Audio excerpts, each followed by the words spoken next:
Media semuanya, pada siang hari ini kami dari Polres Karawang akan melaksanakan press conference terkait pengungkapan kasus persetubuhan dan percabulan yang dilakukan oleh ayah kandung kepada anaknya sendiri yang telah dilakukan selama 7 tahun.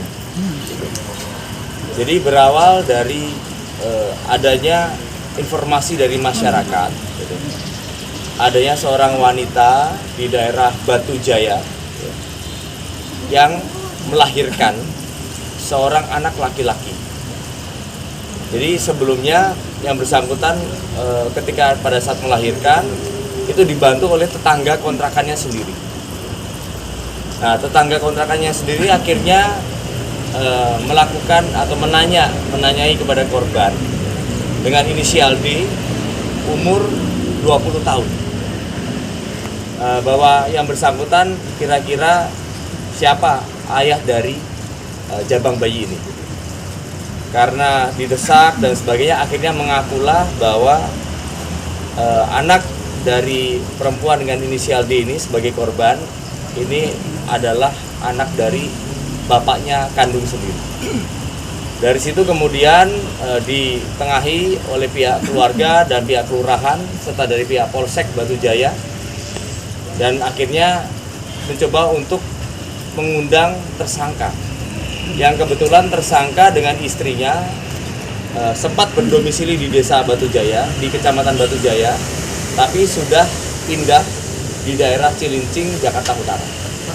Nah, kemudian setelah itu diundang dan akhirnya timbullah sebuah kronologi adanya sebuah pengakuan dari pihak korban dari sejak tahun 2016 ketika korban berusia 14 tahun itu ketika di daerah Batu Jaya itu sering digauli atau disetubui dan dicabuli oleh ayahnya sendiri.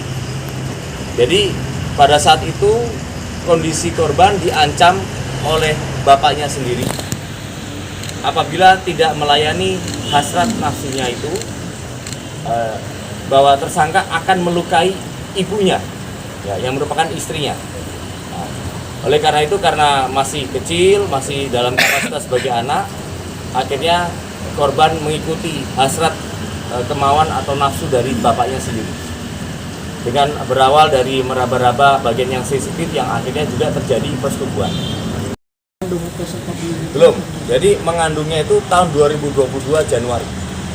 Itu mengandungnya. Jadi dari 2016 sampai 2022 dilakukan persetubuhan dan perbuatan cabul oleh bapaknya sendiri.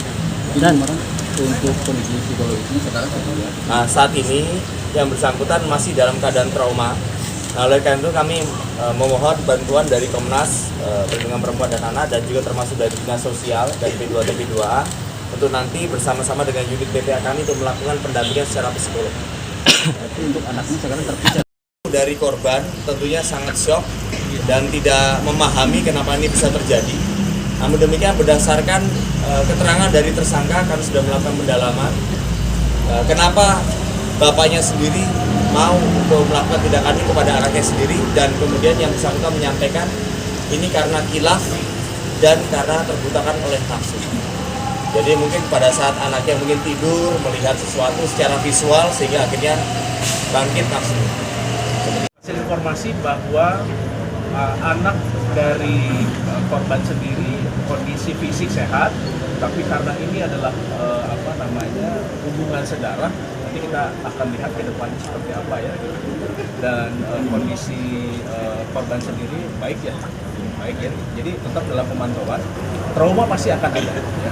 Khususnya dampak sosial sekarang ya antara ayah kandung sama kakek kan. Sambil dilakuin, oh tega sih. Hah? Cara ngilap apa? Motivasinya? Nafsu. Sebelumnya nonton ini juga berarti? Hah? Kan itu ada ibunya. Emang istri di mana sih?